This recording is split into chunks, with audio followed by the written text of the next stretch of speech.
Session 106. Take it away, Isaac.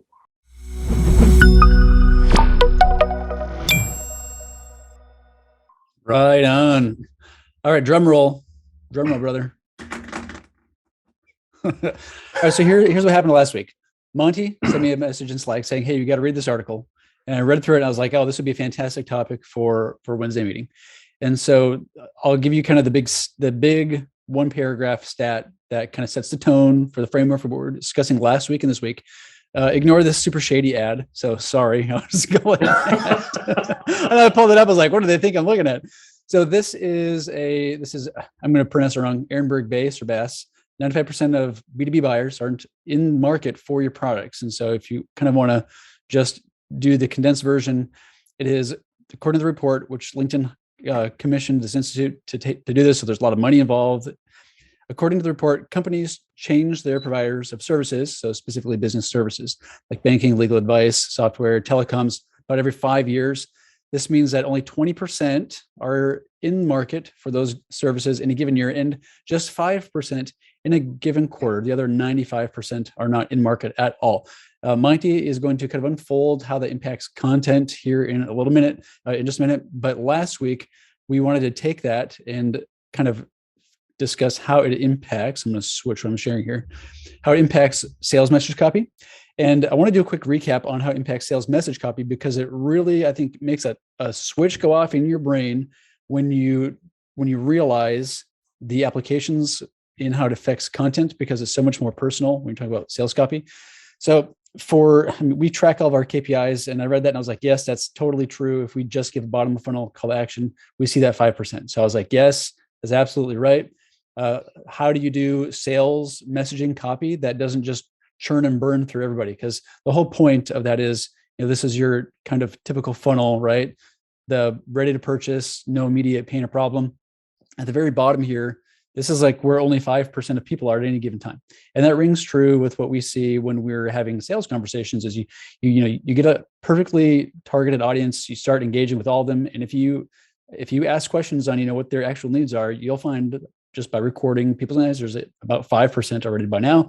The other 95 are not. And so the really big takeaway here with the sales copy from last week is, if you talk to everybody, assuming that this 95% is right here, you're just going to churn and burn connections. You're going to burn bridges. People are going to be like, no. And now when we are ready to buy, you left a bad taste in my mouth. I don't want to talk to you even in the future. So the approach with sales messaging copy on LinkedIn is, don't assume that everybody's here. In fact, you should assume that most people are not even ready to buy. So when you're engaging with people, approach it like you are an interviewer. And as a salesperson, your job is to be the educator and the guide while people go from this 95 not ready to buy to 5%. So the reason why I wanted to give the recap is not just to give the recap to segue into the content piece, but I feel like if you've ever done any kind of trying to do sales through building relationships and dialogue on LinkedIn, what you'll discover is, if you made the mistake of assuming that everybody's here and just giving that sales pitch, you might get some pretty nasty feedback, right? People are like, no, F you, like just all kinds of quit spamming me, whatever, right? And you get that feedback because it's a one-on-one thing, and it kind of hurts when you make the wrong assumptions and do bad practice. So it kind of hurts. You feel it personally because it's one-to-one. When you're doing marketing, which is just the other side of the same coin, you don't get that immediate feedback, because someone might see what you're doing and think this is just awful, or like, why are you saying that? But because it's not a one-on-one dialogue, you don't get that instant feedback to kind of change direction, that kind of thing. So that's a really quick fire hydrant version of a recap from last week's sales copy, the study that we went over. And then one more thing to kind of tee it up for Monty is that's our Asana project management. We've got this interview with Colin, I forget his last name, he works for Salesforce. It's going to be super applicable to what Monty is saying later today. The big takeaway here is Salesforce did this big study, and they discovered that this is specifically related to B2B buying for SaaS. 2/3 of the time, when a business decision maker purchases a software, they already had a brand in mind. So keep that in mind, right? 2/3 of the time, they already had a brand in mind. So are you part of that original discussion? Yes or no? 94% of the time, the buyer ends up sticking with the brand. It might as well be 100%. So you've got to be part of that initial consideration set, or you're never going to be there. And so it's a little bit harder to play the long game and do the marketing piece. But there you go. I'm going to tee it up for you, Monty. Rock and roll. Fantastic. Okay, I'll share my screen over here too. Everybody see my screen okay? Thumbs up, we're good. So coming off of that, great setup. Thanks for that, Isaac. 95% of your market is not ready to buy. Now, that doesn't mean that all at once, at one point of the year, 5% is now ready to buy, right? That just means that month over month, only 5% of your market is available in that bottom of the funnel portion. So what that means is you need to be able to focus on bringing those people down through into a sales engagement, but you also have to keep the rest of that 95% of the market engaged in some way, shape, or form. Now, you may not, by what we call engagement, when Isaac showed that last paragraph there, that most of the people, 94% or whatever, are going to go with the brand that we call that brand influence.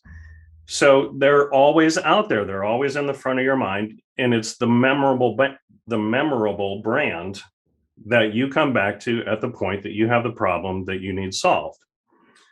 So if 95% of your market is not ready to buy today, what are most brands getting wrong when they're approaching this problem? Part of it is that they're not engaging the audience, or they're not engaging the market. So what would be better if you have content out there that's informing, that is just basically getting your brand in front of somebody on a weekly basis, monthly basis, in a number of ways. You're at least seeing a brand. Okay, you're seeing this brand recognition. But what would be better than that is if you are actually able to get those people engaged.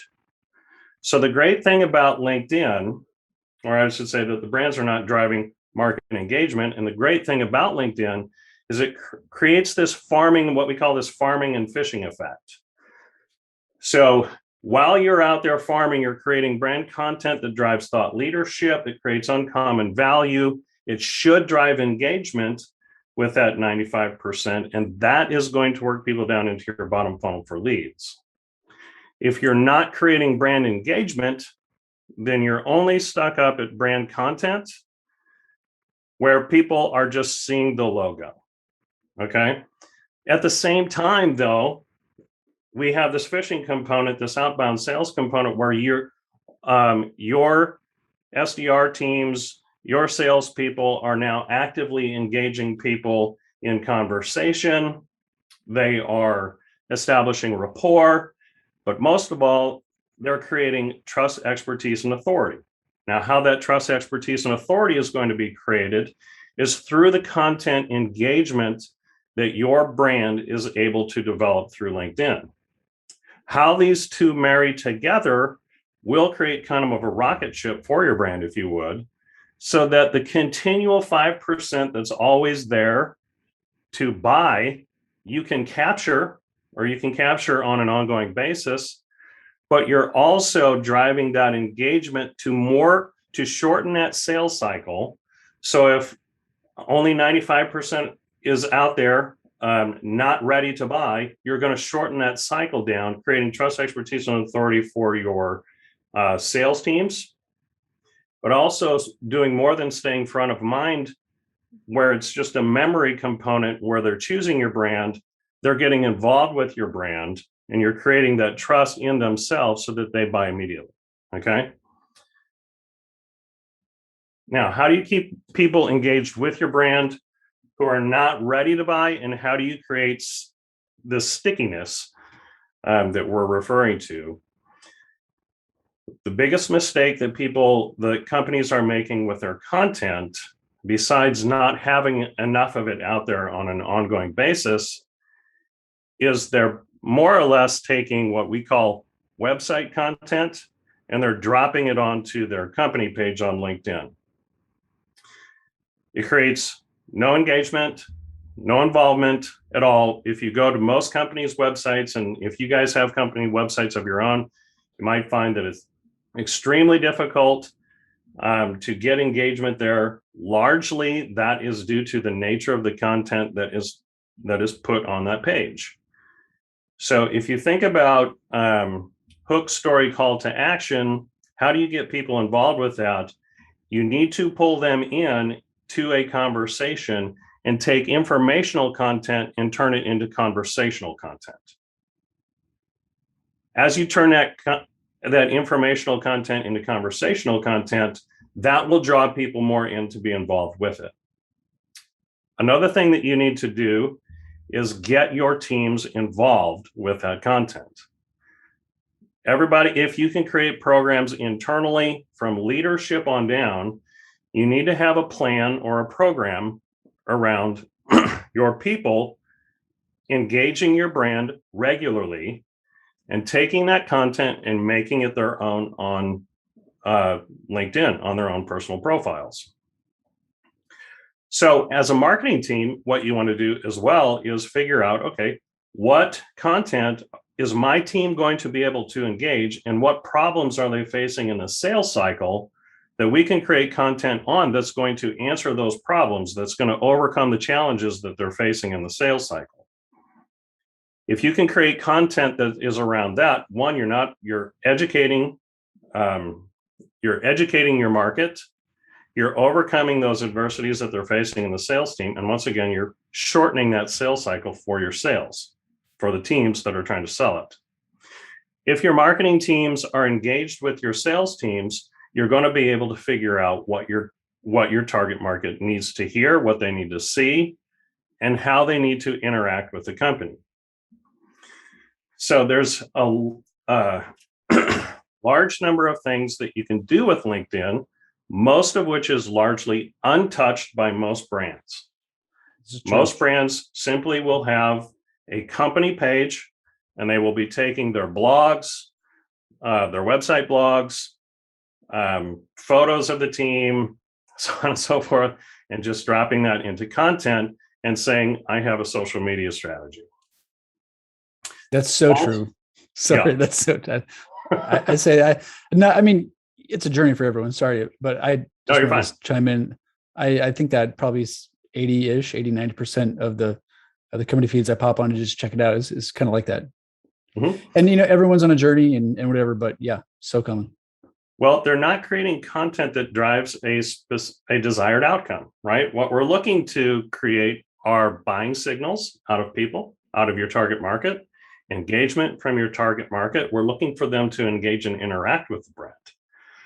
So there's a number of ways in which you can do that. Now we can mix and match these, and this is where I would like to really lead the panel discussion today with our masterminds, is as we look at company page content, events, newsletters, articles that you can now write on company pages. You used to not be able to do that. You can now write articles on your company pages. Paid ads, working with employee engagement, how to get employees engaged. What have you seen? Product reviews, service reviews, huge, right? Because you used to just be able to go to Google and see reviews, different places that they're paid for, right? They're bought, they're faked, all that kind of stuff. You can now get these on LinkedIn. And social proof is a major component of a marketing strategy, by the way. So service reviews, LinkedIn Lives, and groups. Don't forget groups, even though they're largely somewhat dead in terms of engagement. There's still a lot of things that you can do with groups, primarily because they're specifically targeted. And if you can find your target market in a large group, then there's a number of things that you can do with that. So I'd like to open it up to our panel and talk about any of these things that you guys have had experience in. Have you found success with combining any of these, or have you found just one specific thing that works very well in terms of getting that 95% engaged with your brand over time? Can I ask you a question before we jump Yes. over there? Then maybe I'll just start with LinkedIn events, since that's probably how a lot of you were here today. So is it fair to say that in your experience, because for those of you who don't know, so like at Abound, my role is more the sales enablement side. Monty is obviously good at that, but way beyond me in content. So I'm asking for feedback here. So Monty, would you say it's a fair assessment to say that where most brands, large and small, miss the mark is they forget that 95% of their audience is not in market. And so what they don't do is they're not intentional about creating engagement pre-sales. Mm-hmm. And if they can be intentional about using the different features that we're looking at here in the slide, if they can be intentional about using those features to create engagement pre-sales, then like that article from Salesforce, Colin was saying that if you're part of that original consideration set, 94% chance they're going to choose you. So is that where most brands miss mark, is they don't create the engagement pre-sales, playing the long game, and then so they're not sticky? That's exactly right. That's well said. And it's, Okay. that most brands, I don't know, really consider engagement much at all when they're creating their social marketing strategies, and specifically on LinkedIn. All these bullet points that you have here may use maybe one or two of the things that are available for them to use, but then even in using them, don't really understand what the desired outcome of that should be. So it is, most companies are focusing really only on educating, if you would, their market. And that's pretty much it, because they're not used to getting engagement on LinkedIn. They're not used to driving that engagement to create that stickiness and to help funnel people through that sales process. So even though 95% of your market may not be ready to buy today, that doesn't mean that they're not on the radar, and that they may just need to have some engagement from you to push them into a buying decision. So, even in that 95%, you can look at, okay, where are they in my sales funnel? Are they not looking to buy because they're happy with their current provider or their current solution? Are they unhappy? Is there something that they are unhappy with that I can then key in on and then get somebody engaged with that, one component that they don't like?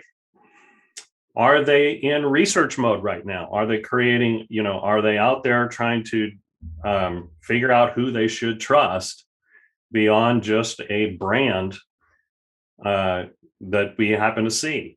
So there's all kinds of different phases that people are going to be within your sales cycle that make up that 95%. That 5% is right down there at the bottom that says, I'm ready to buy. Now, all the work, if you would, has already been done, by the way, right?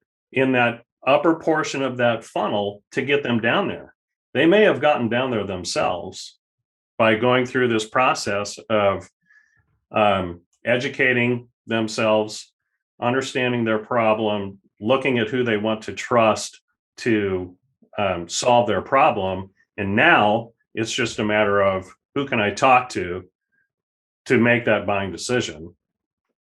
But there's so many things that happen within that upper sales funnel, if you would, that all of these things that we're just talking about can address. So does that answer your question? Yeah, for sure. For sure. So we transition here into the panelist time. Yes. Yes. Yep. Okay.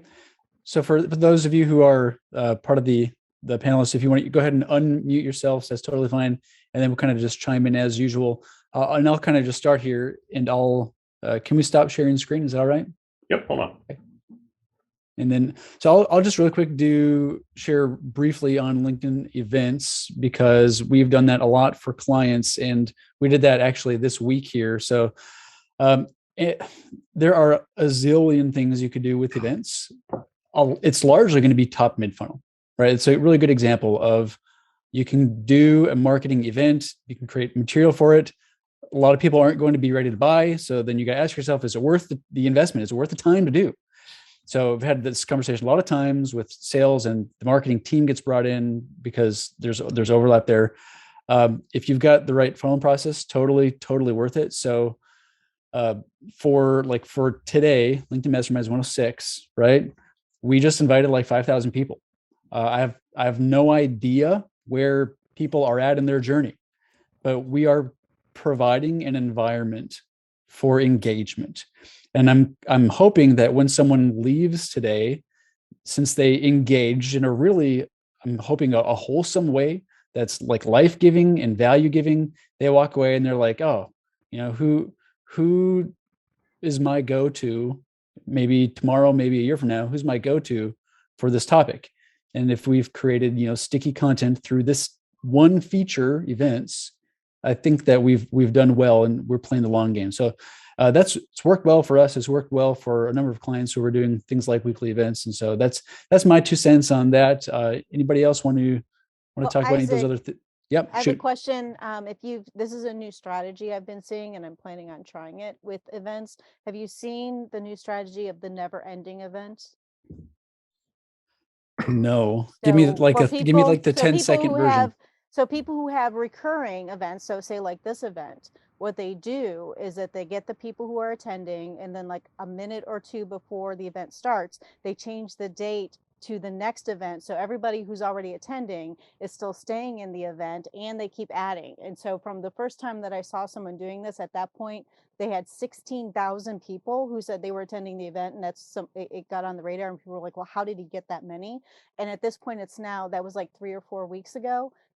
Now it's up to over 33,000. And what happens is every single time he changes the date, we get a notification that they've changed the date, and you get added to the new one. It also, if you put it on your calendar, changes the date on your calendar. Really? And so you can build on. So, I mean, it could be a great thing to try with this event if you're going to do it. Yeah. Edit everything, but you got to get it right before the event is scheduled to start, or it technically ends. So you keep it from dying. And everybody who says they're attending will be attending it forever. And also then when you do the status updates within the event and you use the notification options, they'll get notified. I mean, it's a brilliant strategy. I can't wait to try it. I really appreciate that. This is why we have I like that strategy. Yeah. And because when you have more and more people, when that number increases, then people have FOMO. Like, oh my gosh, what is this event? There's 10,000, 15,000, even if it was like 5,000 to start, people are like, well, what is this? I've got to go attend that. I think LinkedIn events are magical. Yeah. Wow. But if you'd never have to start from zero, I mean, yeah, that's huge. Yeah. It's a good way to stay sticky too, right? Because you're keeping the channel open for engagement as they go through their buyer's cycle. Here, I'll step off the soapbox and let everybody else. Well, I think that's a good thing to do, because as it's almost like being a part of an email list, right? You can engage it or not engage it, but for people to be continually aware of it.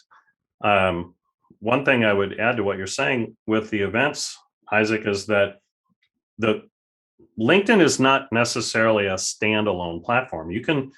There's a lot of different things that you can do from a marketing standpoint with LinkedIn, but it's like an ecosystem in your marketing, right? And you have to tie the loop back around. So when you do the event, what we do is also send out the emails, right? So you have to stay in front of people, and you have to keep them continually aware of that. So what does engagement look like in our events? One of the things that we're going to try and do to that, with that is you can post in an event just like you do in your company page. You can create polls in your events, so you can get fantastic questions, do some polls to get some insight from your target market that are coming in there. You can create group chats within your events too that are specifically for the event, anybody that signs up for the event. So everybody that's here, you can also engage on the platform. And I love the idea of extending it, just so that you can keep the conversation going, right? If you start it and you stop it, and Isaac will have to give that a shot and see how everybody reacts to that. But if you start it and stop it, then it's an ended thing and you're done. What we do is we'll post it onto YouTube. This session will go out to YouTube, so it's available for not only you all to go back and review, but for anybody to go out and see. So one thing I wanted to do was come back to my last slide, just so you know that it's not a missed thing. And I'm just going to share and this is just a good kind of parlay into that. So everything that you do within LinkedIn to create that stickiness, if you would, you have to have a desired outcome. Okay, so engagement. I saw a comment in there that engagement is something is a word that's thrown around a lot. And how do you measure that? That's absolutely true. You just saying engagement, to get engagement is not necessarily just, oh, I saw a post. Right? No, we're actually looking for specific engagement that's going to create a desired outcome, right? So website actions, when you send somebody to your website, is something happening? Meaning, are they downloading something? Are they giving you some information? Are they setting up a call with you? There's got to be a call to action within that website where you can continue somebody through that sales cycle. They should be there for a purpose. If you are marketing correctly on LinkedIn and you're continually engaging your market with the problem that you solve, and it's got to be the primary problem that you solve. That's one of the things that a lot of companies go wrong with, is that they're trying to solve everything. They're trying to be everything for everybody, and they're not focused on the one primary thing that they can solve where somebody's going to go, oh, I need to talk to them. Once I relate it to walking through the desert. Right? If you're walking through the desert, you had no plan, you're just out there. After a day, and it'll take no more than a day, you'll be crawling on your hands and knees. And if I come riding up to you on a camel, fully equipped, the first thing that you're going to ask me for is water. Now, you may need to get across the desert. You may be sunburned. You have chapped lips. You may have holes in your pants.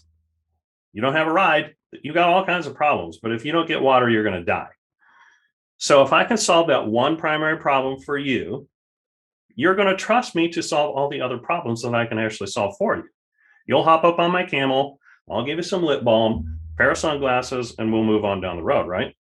So when you are thinking about your marketing and engagement, think about the desired outcomes that you need to have from your engagement of your target market.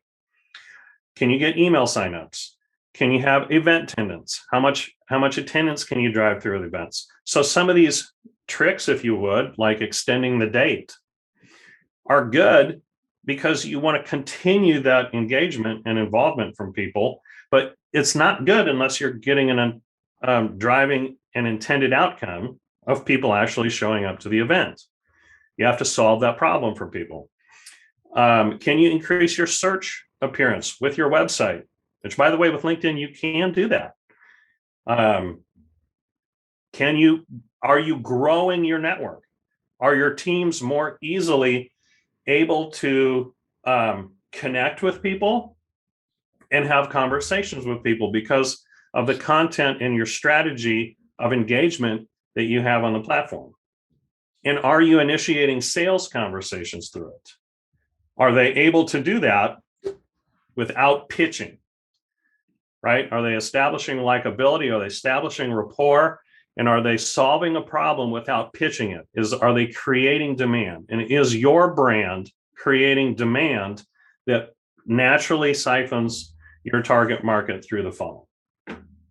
Can you jump up one slide and then keep sharing your screen for just a second? And then Sorry. just to give a mental refresher for the panelists, I'd love for y'all to kind of chime in on your experience, because again, people here who are the masterminds and panelists are also, they own companies who do LinkedIn. So I really appreciate your feedback.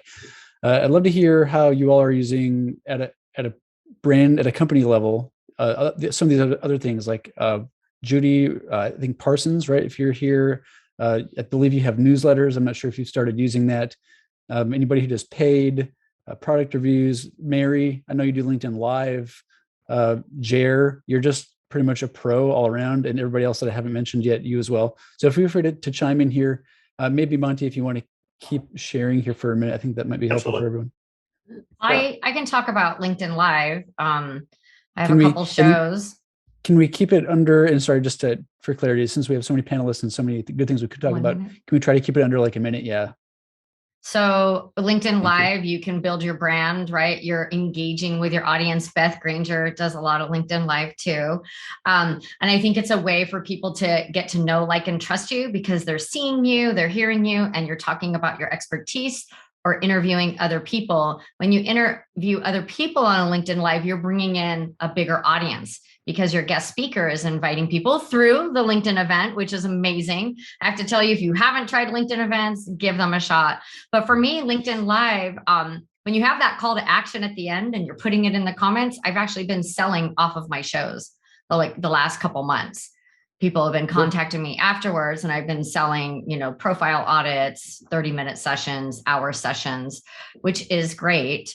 So I really feel that LinkedIn Live, I know you have to have access for it, but LinkedIn Live is a great way to build your brand awareness, increase your credibility, your visibility, and position yourself as the go-to person for your industry. Was that a minute? That was actually, I think, spot on a minute. That's very helpful. Let me ask you a question too. Even though it's LinkedIn Live, you would think that those start, stop, they're done, but that's not the case, right? You get to still, do you post them to your company page and out to your YouTube channel? So I multi-stream onto my Facebook group, my Facebook page, my LinkedIn profile, personal profile, not company page, because that's where my engagement and my audience is. And then also to YouTube. And then we repurpose the heck out of that. We do 2 pro quotes, like we're doing micro videos from that. And then, you can share that in your email, repurpose the heck out of that. And the guest speaker, they can repurpose it too. And they're putting your name in front of their audience, their newsletter, their whatever platforms that they're most active on. So I find it, for me, being on video and talking is easier than me writing. So you also have to know, what are you great at? Yeah. Play your strengths. Yeah. I wanted to add to that, Mary. I was going to say, repurposing it, chopping it up, video content is great to do multiple things with. Something I haven't done yet, but I might experiment with, is taking the content from a video and turning that into a newsletter. Haven't done it yet. Maybe experiment. Yeah. So I just started doing newsletters. I've only done one. I love that it notifies your entire network that you have a newsletter and people can subscribe. So the combination of those things playing off each other is just so powerful. Yeah. And talking about newsletter, Beth, you can take your LinkedIn Live and turn that into the blog and put it on your website. So we're just starting that process now. I've been talking about it forever. I'm like, that's it. Take that LinkedIn Live. We use there's so many tools out there. You just download it, create a blog, put an image up, put a snippet of the micro videos, what we call them, micro snippet. And now you have blog, you have content, for your social media platforms. And it makes sure that, LinkedIn does auto captions. So, they always say that that's really important because what is it? 80% of people watch videos with the sound off. Yeah, I do. So you almost want to take that, like, big goal engagement. You can take the engagement, which is feedback from the people you want to sell to, and you can use that engagement, or if you want to relabel it, you can take that feedback and use it to kind of set the tone and direction of your other material. And then, of course, you want that to be engaging as well, just so that people remember you. That's fantastic. Repurposing content is Absolutely a beautiful way to go. And, but you do it in the way that you're talking about right there, because that's going to be the best way that you can drive engagement to that content. And the engagement to that content is likes and comments, right? Subscriptions to your YouTube channel, Subscriptions, clicks yeah, on your website, exactly. and then obviously clicks to schedule a call with you because they want to learn more. And that's been happening more and more for me via my LinkedIn lives. Yeah. Now, here's a great thing too, for those of you that are on the call that have sales teams. If you have somebody that does something like what Mary does, and you're creating snippets of content, your sales teams can share that content as their own personal posts once they do it. And it's extremely effective. And engaging.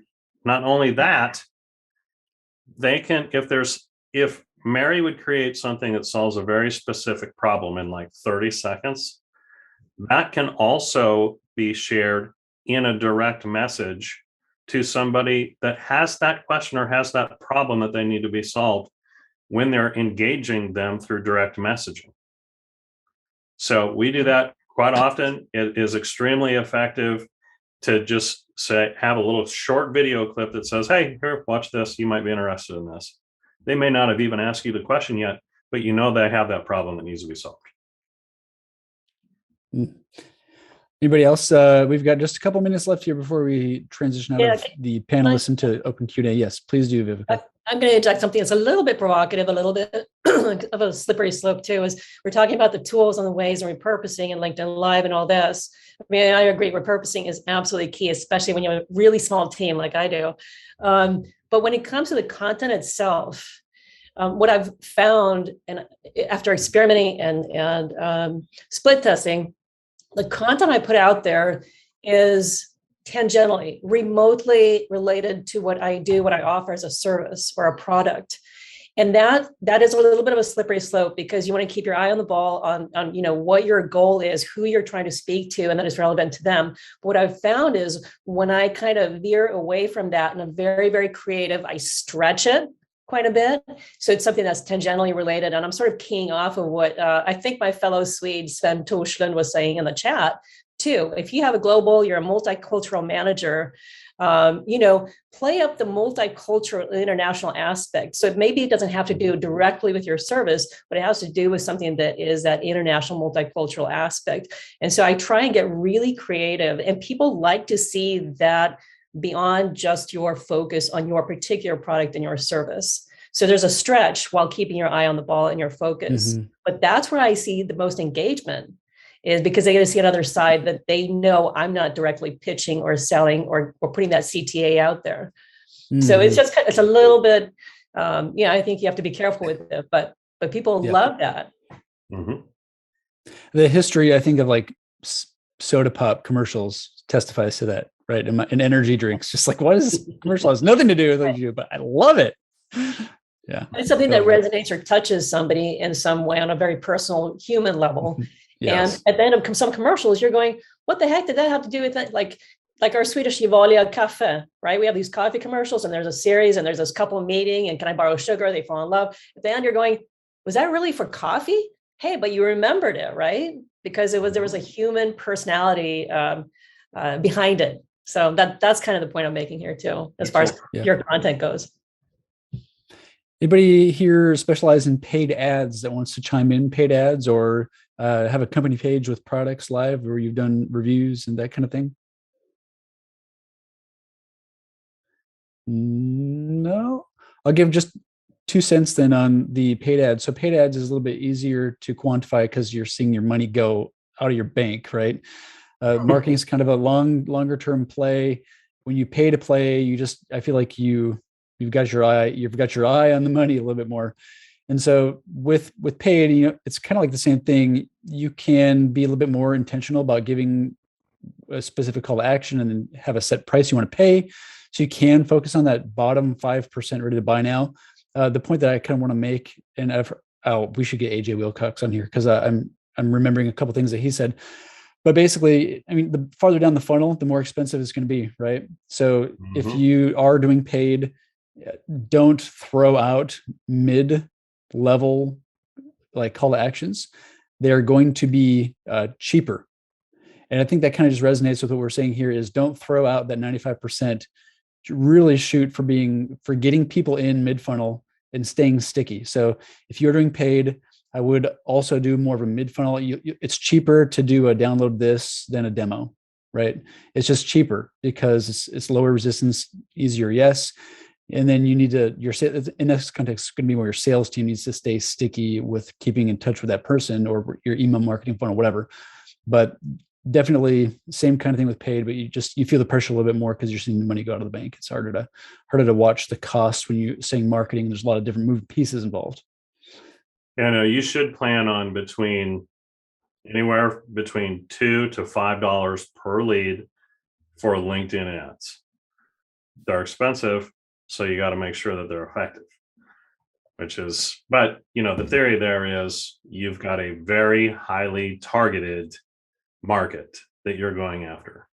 So, wanted to add to that from the campaigns that we run for our clients.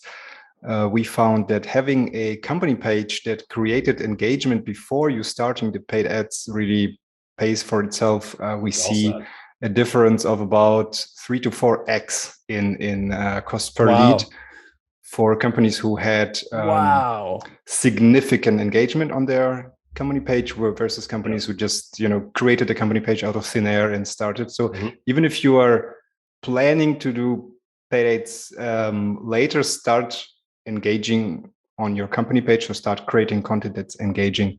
This will save you a lot of money down the road. Can you say that? Dimitri, can you give a little bit more clarity? Is 3 to 4 times more quantity conversions or difference in cost per lead? Difference in cost. So projects that go very well are recruiting leads, because recruiting companies tend to value those leads a lot and pay a lot for them. So we have clients that pay 100 euros per lead for these kinds of leads, and other companies that have a higher level of engagement and pay like 20 to 25 euros per lead.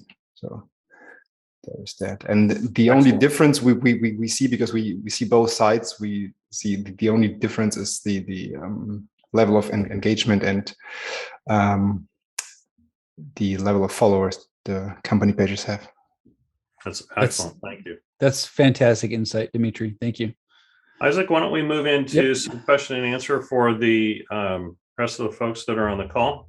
If you have a question for the panel, just feel free to type it in. Emily will bring you up on stage, so to speak, so that you can ask that question. Really quick, Emily, while you're watching that, maybe Sven, just because I'm here looking at your question, do you want to go first? Is Sven still on? Let me just. I don't think so. All right. I think it's a good question. If Sven's not on, then I'll just kind of read it. So he was asking, how do you turn informational to conversational? Is there a conversion process recipe for that? Yeah, in my opinion, stories. And then panelists, feel free to chime in here too as well. Yep, panelists do it. Do everything you can to relate it, to make it relatable. Your informational content into a relatable thing that people can share their own experience on. And stories are a great way to do that. Rest of the panel. I think one of the big things that companies do wrong that we've been talking about is that they push their product and solution. They only want to talk about their product and solution, and that's where they get it wrong. Whereas if you talk about the problem that the problem that the product or solution solves, that's where you're going to create the conversation, because people will talk about the problem, but they're not going to talk about your product or your solution. Mm-hmm. Yeah, you almost got to like stroke their ego, get them to talk about themselves and what they do and their problem. Yeah. All right, Emily, any questions? Anybody you want to bring on live? We had one from earlier that was touched on briefly, but not kind of the second half of it. It was about how the word engagement is used a lot, but what does engagement really look like in order to measure it? Yeah. So again, back to this last slides of finish the cycle, right? And what should be your desired outcomes? You can measure engagement through your number of likes, your engagements, your comments, and then all the things that you can develop here, not only on LinkedIn, but then through the rest of your marketing cycle. So you have to look at your marketing or your sales cycle or your funnel, if you would, at each stage and determine what's the key performance indicator of your marketing and its engagement for that specific phase of the funnel. Yeah. So it may be different for each different company, but there's some general guidelines which we have on this slide here that you can look at, but you can also add all kinds of different things to that. Keep in mind that anytime somebody puts a comment or puts a like, they're a potential lead. So you want to have a plan to be able to move those from likes and comments now into further engagement to give them something that they need to have ongoing conversation or to put them in touch with one of your salespeople. Chris Baldwin had a good question. Chris, you want to go live? Yeah. Oh, did he just sure. Thanks, Isaac. Yeah. And Monty, thank you very much for inviting me to this. This has been terrific. Monty's kind of clued into my situation here. So I work for a small distributor. We sell industrial automation and engineering software, basically.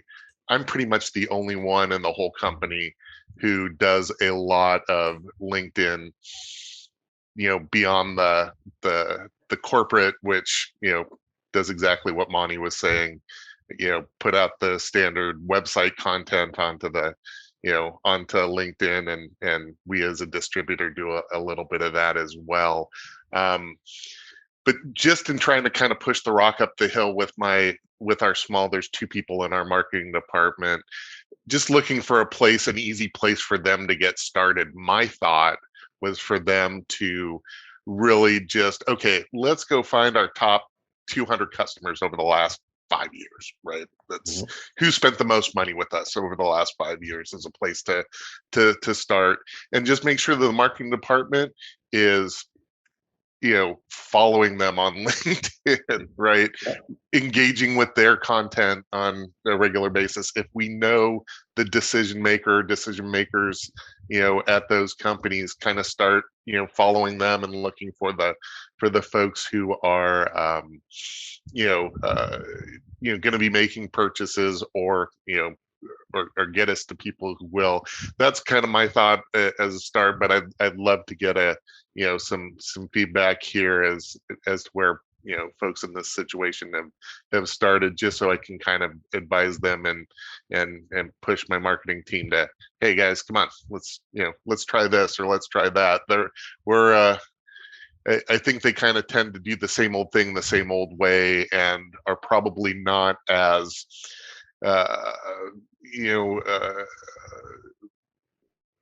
robust or like, I don't think they know what their engagement rates are and what section of the sales funnel certain customers are. I don't think they're that advanced or good question, Chris. Well, sure. Yeah, I think it's an excellent question. I'm going to pop in them and let the rest of the panel.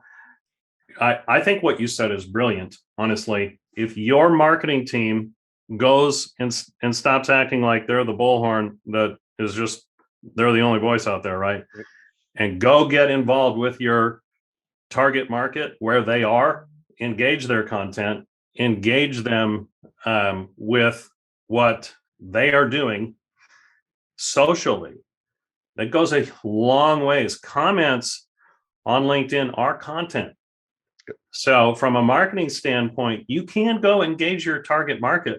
Anybody in the marketing team can do this, and they should be doing this to help the sales process, right? The marketing people are salespeople, and salespeople are marketing people on LinkedIn. We're all there to sell something, and we're all there to market something. So it's the most social platform of all social media. So if the more that they can get involved there, if they have no other strategy at all, honestly, if they weren't posting any content at all, but they were out there engaging that market, that is going to be significantly better than just posting a daily drivel on their company page website. Can I Any jump in, other- Monty, real quick? Please. So when we're saying engagement too, I mean, we're not talking about going to your target markets, like diving into their existing conversations and engaging with simple, an emoji or a great point, or that's, interesting. Yes. I mean, instead of quantity, look at the quality of that engagement, limit it to a few key threads of conversations, and then add some quality. I mean, something more than a thumbs up or a great point, right? Because then it starts feeling and looking like a pod or something. And so that's totally meaningless. So add something where they actually have followed the thread and they have something to contribute or support or add to it. So that's only thing as far as the quality of engagement. Thanks. All right, let's keep moving ahead just so that we can make time for everybody's questions. Thank you, Chris, so much. Thank you. We did have Jay. I'm just gonna read this because he said no need to go live. He said, "Is there?" I think this is a good question. Is there such a thing as too many posts on LinkedIn? What's the sweet spot? Twice a day, daily, and let's try to keep the answers at maybe under again a minute or two, just so we can kind of get through all these. I'd like to add something on that. So all of this is observation, things that we notice from our own posts or our clients' posts, and it changes. And sometimes you could be part of a test group. So right now, what I've seen is you can post too often. If you post and then immediately post again, it's like saying to the algorithm, ignore that first one, look at this one. So I like to sort of watch a post and see how it's doing and give it some breathing room before I do the next post. And I have been recently assigned a creator manager. So Really? yes. So hopefully I will be learning some things about the algorithm and about that sort of thing. So I will fill you in. Yes. That's awesome. Congratulations, Beth. That's Beth, are awesome. you in the creator program now? So not the thing where you have to apply and you get money or anything like that, but I'm in, I guess. In other words, I got approached for that too. So I'm getting a creator manager too. Yes. Cool. Yes. Fantastic. So it'll be interesting to see. Yeah. First of all, how much they actually know about, they're all new. They were just hired within the last month. Right. So, It'll be interesting to see what kind of support. them. Yeah. Like how is that going to work? So I was approached by a creator manager. Do it. Do it. Oh, I did. Yeah. She's like, oh, I like your content, blah, blah, blah. I'd like to invite you, to be in the creator program. Cool. I was like, okay. Yeah. Very cool. Beth, I'd like to add to your comment real quick too. It depends on whether you're talking about a company page or a personal profile. From my standpoint, personal profiles, absolutely yes. Once a day is enough. Company page, you can post 100 times a day. And it doesn't matter. Good point. Because you can, the strategy for your company page is going to differ from the strategy from your personal profile. So just keep that in mind. And as a teaser for next week on that, so about a month ago, the content algorithm for personal and company page posts went psychopath, just went in the dumps. And so we did a couple of conversations about that here in the last few weeks. Monty's been doing extensive testing with a lot of different people, and we'll probably starting to see some trends. And I think that we'll start we'll do some testing this week, see if we can replicate what we're learning. And then I think there'll probably be something that we share next week. It's just what it's looking like, unless something crazy happens. So yep. William, real quick, the 5%, is that B2C as well? I don't know. So that study was B2B, but even within B2B, there's a lot of different kind of subcategories, right? So this is going to be more that 5% for business services. So unfortunately, no, I don't know of any data on that if it's the same stat for B2C. All right, hey, we're past the hour. I think we should probably give it a hard stop and make sure everybody comes back next week. Really want to thank everybody for joining us today. Hopefully it was helpful to you, and we will see you back here next week. Same time, same place. All right. Appreciate you all. Thank you all, you panelists.